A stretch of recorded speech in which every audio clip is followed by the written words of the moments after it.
Hundreds converged in New York recently to attend the Responsibility 2015, major three-day conference organized by the Armenian Revolutionary Federation Eastern U.S. Centennial Committee under the auspices of the Armenian Genocide Centennial Committee of America Eastern Region in Marriott Marquis Hotel in New York City.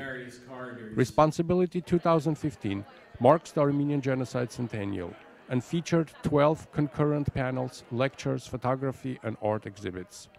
Bringing together policymakers, political leaders, artists, and celebrities known for their activism and humanitarian work, the conference highlighted the theme of responsibility to confront past injustices and to struggle towards preventing new ones.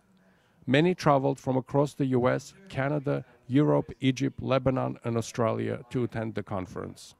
The three-day conference included a wide variety of subjects and discussions, such as the state of recognition of Armenian genocide, solidarity efforts, individual and group reparations, genocide denial, transitional justice, gender and mass violence, Islamized Armenians, and the Armenian genocide in policy circles.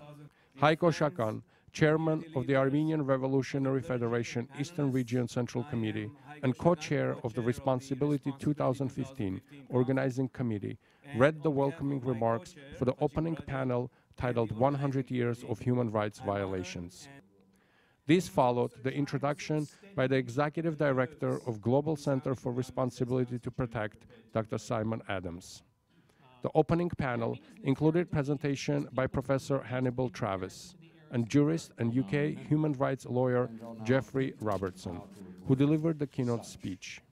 In his remark, Mr. Robertson called on Turkey to recognize the crime carried out against the Armenians under Ottoman rule as genocide. Here in America, Barack Obama in 2008, as he was campaigning to be president, said, I quote, "The Armenian genocide is a widely documented fact supported by an overwhelming body of historical evidence. The facts are undeniable. Elect me as president and I will recognize the Armenian genocide." As you know, he reneged. He refers to it, he doesn't use the G word as president, he refers to it every 24th of April as Medjugorje, the Armenian word that means a great catastrophe to Armenians, but nothing to most Americans. He does say, somewhat elliptically, quote, "I've already said what my opinion is on what happened in 1915. It has not changed." So if you want his opinion on what happened, you have to Google his 2008 speech to find his opinion that it was genocide. It's a word he dares not utter for fear of reprisals from Turkey, closing the spy bases of the airfields currently being used by NATO. The truth is too inconvenient to utter.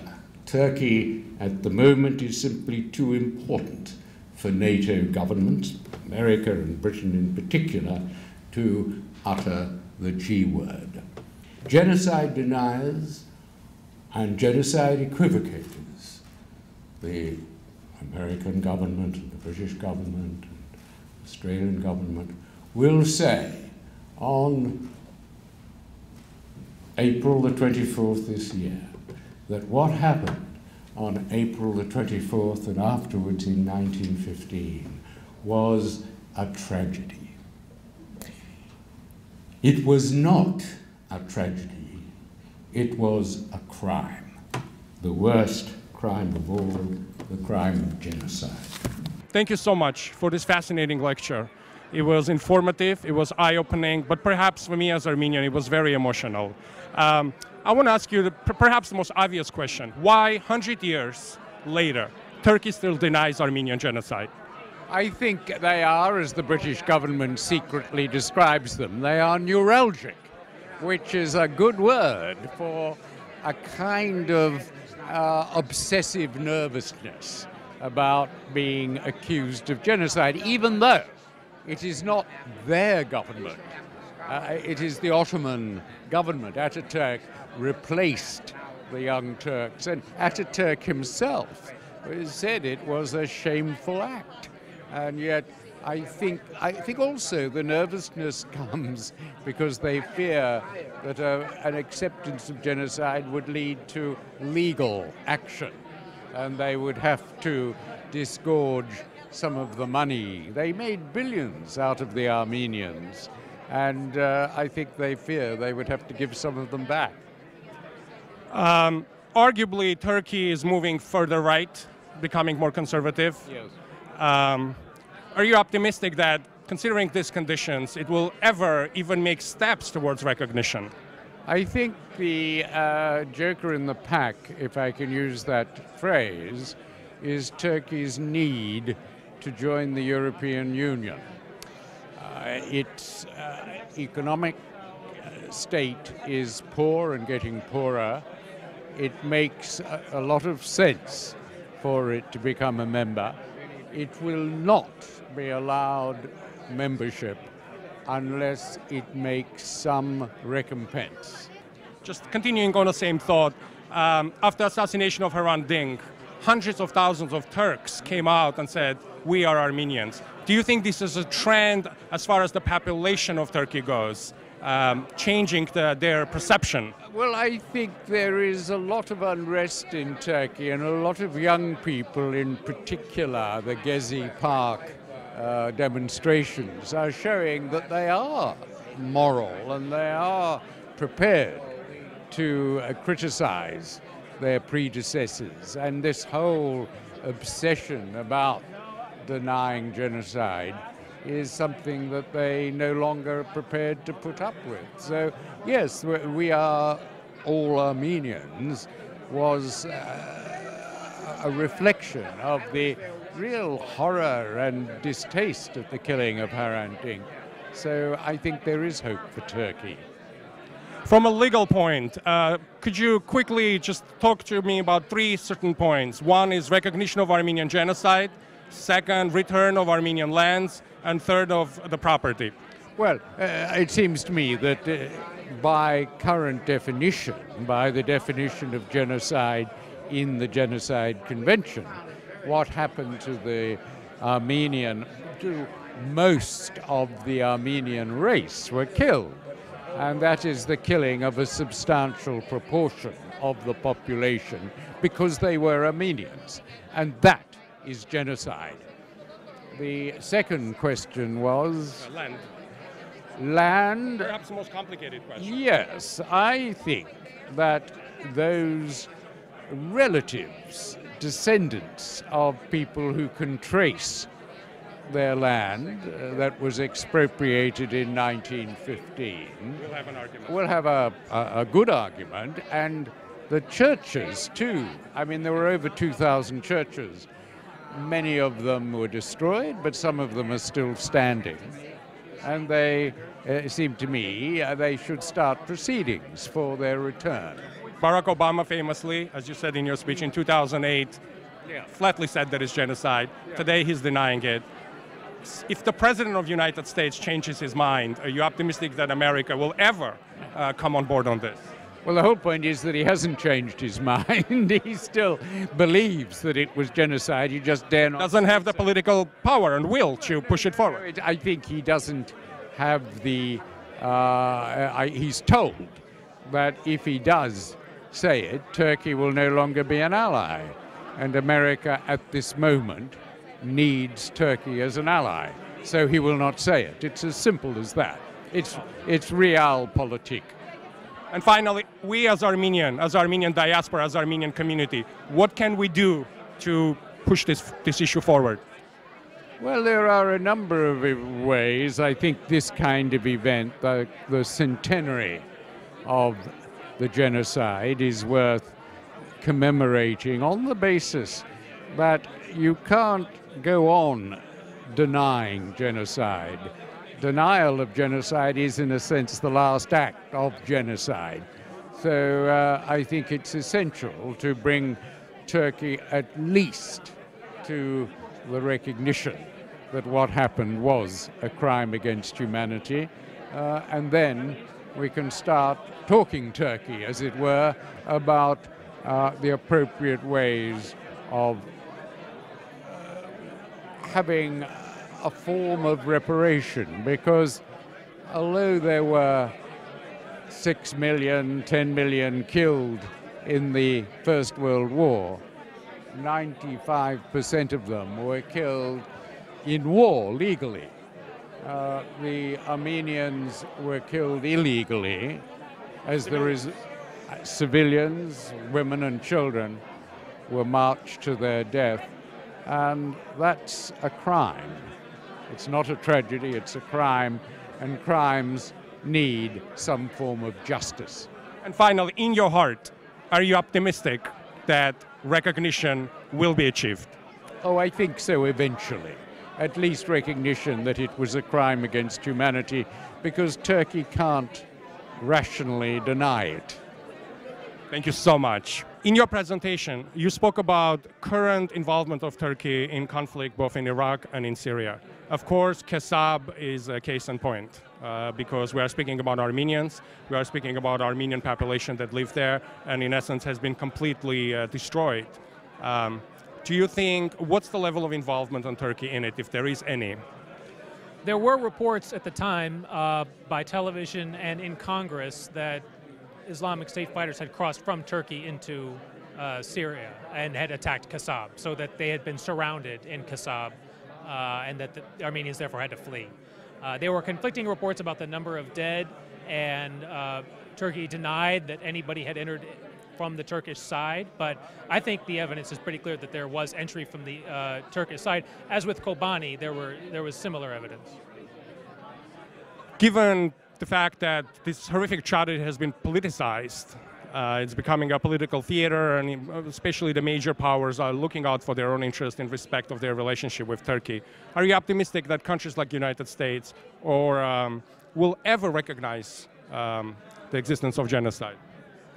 Well, the United States has already recognized the Armenian genocide, in my view, in the brief to the World Court in 1951, the Eisenhower administration, the Carter administration, by the direct words of Jimmy Carter, printed, I think, in the Department of State Dispatch, the Reagan administration in a proclamation.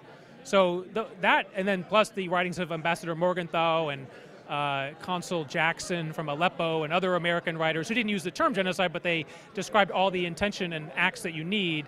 So whether Congress adds another recognition on top of that, it may matter somewhat as political pressure on contemporary Turkey because it's more recent, but really there's nothing additional that you would need to persuade me or a reasonable scholar that there was an Armenian genocide from the perspective of the United States officials.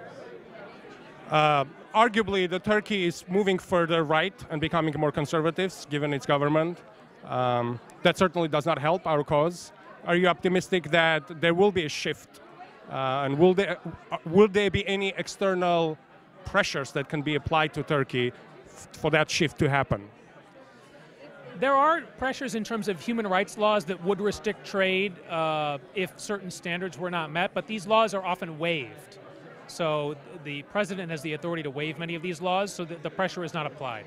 Europe also has certain standards for being part of the Council of Europe or other organizations. So for example, when Austria elected a leader who wanted to minimize Nazi crimes, Austria was for a time suspended from participation in the European Union.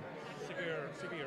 So theoretically, Turkey could be suspended from international organizations because the level of its denial or the time frame becomes unacceptable to these organizations.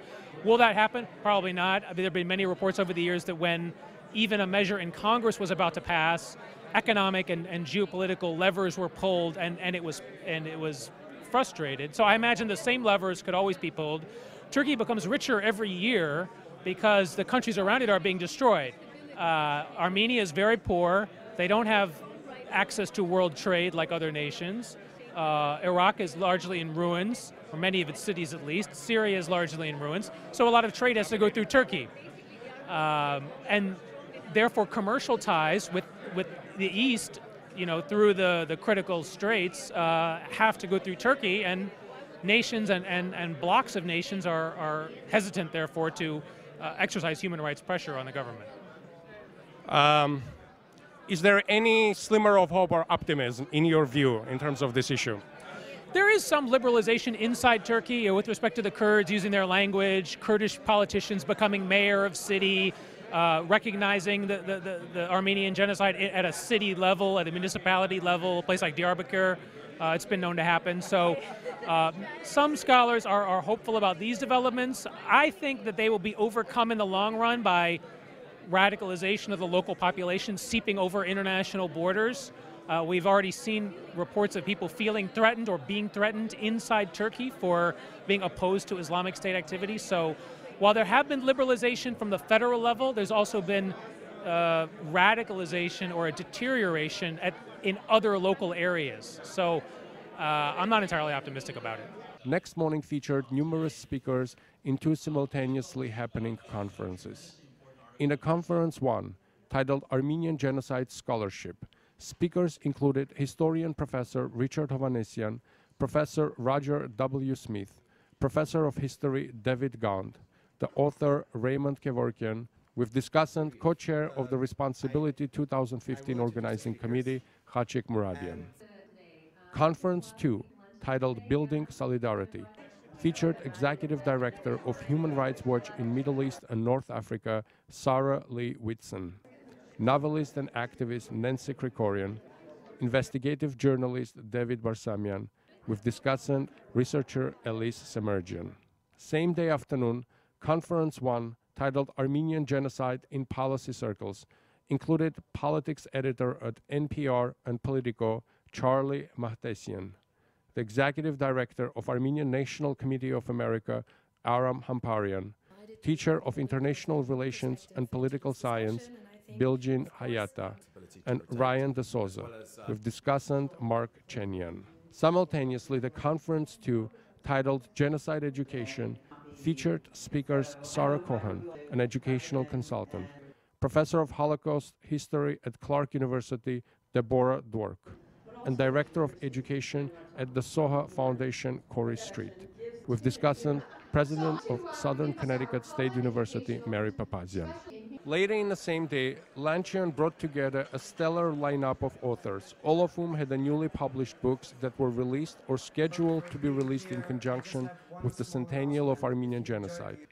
Following one another, the authors that included Matthew Karanian, Scott Tufangjian, Eileen Ohanessian, Dana Woolrath, Nancy Krikorian, Chris Bohjalian, Marian McCurdy, Eric Pogosyan, Laurie Merchant, Guilayume Perrier, Richard Hovhanessian, and Jeffrey Robertson made brief remarks and spoke about their work. After the luncheon, panel titled Attitudes in Turkey continued with participation of journalists from France, Guilayume Perrier, postdoctoral fellow at the University of Michigan, Ruken Sengel, and Melissa Bilal, with discussant researcher Nurhan Besidian. The parallel conference, titled Individual and Group Reparations, featured speaker PhD candidate in the Department of History at Clark University, Yumit Kurt, Canada Research Chair in the Law of Human Rights McGill, Frederick Megret, activist and publisher Harut Sosunian, with attorney David Balabanyan as discussant. The same evening, large crowd gathered for a reception that included members of Armenian community throughout the United States and abroad. Regardless of party and organization affiliation, regardless of political and religious viewpoints, the evening had an air of national unity and solidarity.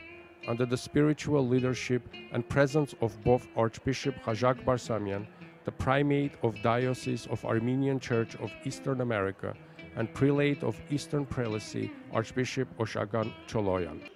The evening featured brief comments by several speakers, including chairman of Centennial Committee of Eastern Region, Khoren Bandazian, Near East Foundation chairman, Shant Martirosyan. The musical program included violinist Nune Melikian, singer Husher, and Armenian folk group. The third and final day of Responsibility 2015 started with morning presentation titled Gender and Genocide by Assistant Professor of Holocaust and Genocide Study Elisa von Joden-Forget, as well as Andrea Smith, Sandra McEvoy, Henry Therold, with discussant Kim Hekimian. The second conference, titled Denial 2.0, included Executive Director of the Institute on the Holocaust and Genocide in Jerusalem, Israel Charny, Mark Mamikonian, with discussant Tigran Kaligian. The same day afternoon conference was titled Transitional Justice, Reparations and the Future of Victim Groups, and featured speakers including Associate Director at the University of the West Indies, Jermaine McAlpin, Professor in Philosophy Jenna Thompson, Matthew Fletcher, Henry Theriault, with discussant Kate Nahapetian, while Elise Semerjian, George Arian, and Edwin Minassian speaking concurrently in Conference 2 titled Islamized Armenians. This important and major 3 days conference concluded with a closing panel titled Art and Expression, during which renowned Armenian artists working in different disciplines, in an intimate and warm setting, spoke about their work and how it has been influenced by tragic events of Armenian genocide. The speakers included Oscar winner, screenwriter and playwright Alexander Dinelaris, photojournalist Scott Tufankjian, novelist Chris Pohjalian, actor and author Eric Bogosian, and writer, artist, and anthropologist Dana Wolta. Thank you very much for this beautiful presentation. My question to you, as you embarked on discovering who really Solomon Tehlirian was, and you realized that there's a lot more to this story than this somewhat romanticized story of a young student who murdered Tailat Pasha. How did he change for you as a person, and how did he change his place in history for you as well? Solomon Tehlirian is an amazing individual because as I learned more and more about him, I understood that he was attempting to take the full weight of this tragedy into his soul, and he felt that the only way he could live, that he could move on with his life, was by killing Talat. This was something that he had in his mind before he was even recruited by Operation Nemesis, and it became existential for him. It became something he needed to do. He is a very unusual historical personage. Unlike other members of Operation Nemesis, some of whom were genuine revolutionaries, he needed to do this act, and then after he did it, he sort of became very quiet as a person and remained so until the end of his days. This is not a man who went on to continue to be violent or continued to be like a fiery spokesman for the revolution or any of those things. He had something he needed to do, and he did it, and it took care of him. You said that you would like the book to be a Trojan horse.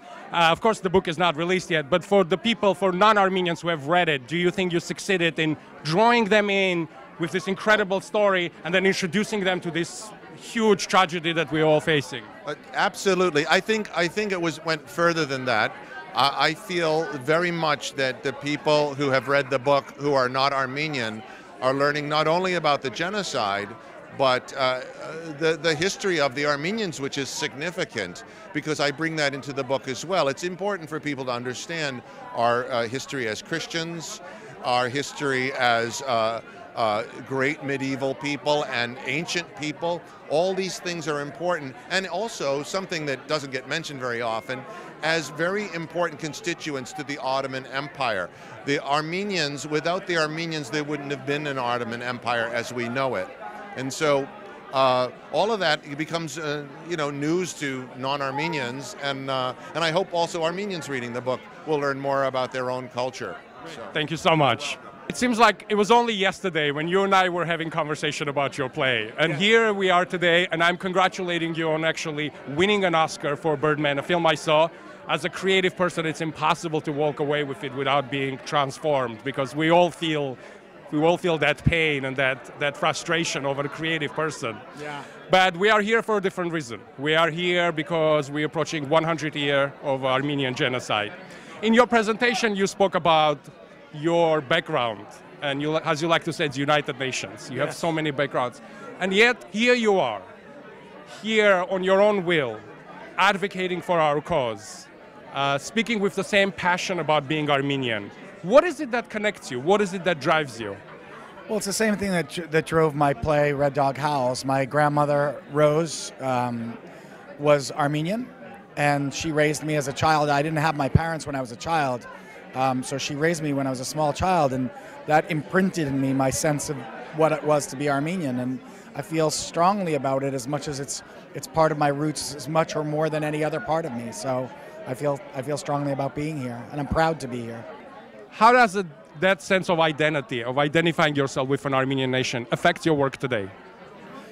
I think that when you look at the sense of strength of community, of emotion, of how passionate that side of my family, that side that my grandmother is, when those things are thrust on you younger, when you're talking about Birdman or Red Dog Howls or anything else that you write about big passionate issues, it certainly helps to have that in your roots. I tease my wife a little bit, who's English, because she's so calm. I'm not calm. And when you're writing, that's right. We're hot-blooded people, and when you're writing it that helps more than, at least in the kind of writing I do. So I think that sense of passion that my Armenian heritage brings to me is reflected in anything I write. What do you work on now? What should we expect from you next? Oh boy. Okay. Well, in the team from Birdman, Alejandro, myself, and my partners are making a television show called The 1% on the Starz Network, a 1-hour drama with Hilary Swank, Ed Harris, Ed Helms.